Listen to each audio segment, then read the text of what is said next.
তারা এখনো ষড়যন্ত্র করছে নানাভাবে।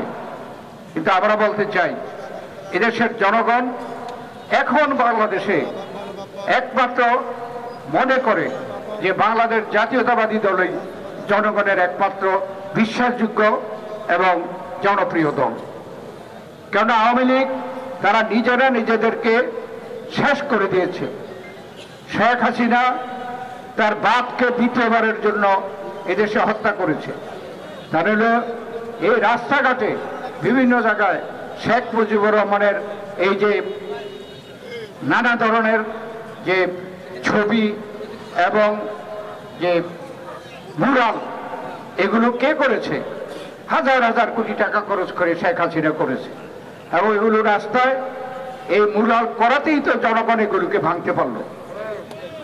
এবং এই শেখ হাসিনা তার বাবাকে দ্বিতীয়বার হত্যা করেছে। আর শেখ হাসিনা নিজে পদত্যাগ করে বিদেশে পালিয়ে গেছে।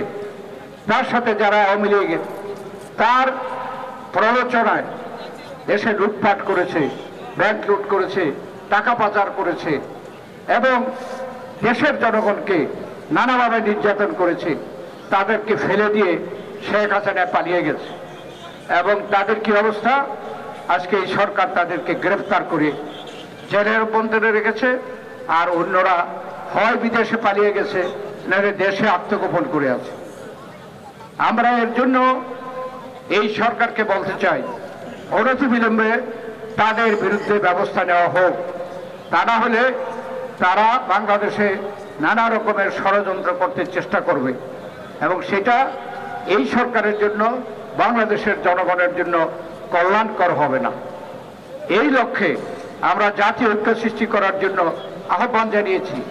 এই যে সরকার নিরপেক্ষ অন্তর্বর্তীকালীন সরকার, তাদের সাথে আমরা কথা বলেছি যে এই ষড়যন্ত্রের বিরুদ্ধে ঐক্যবদ্ধ থাকার জন্য, দেশে একটি শান্তিপূর্ণ পরিস্থিতি সৃষ্টির জন্য আমরা সকলে ঐক্যবদ্ধ হব।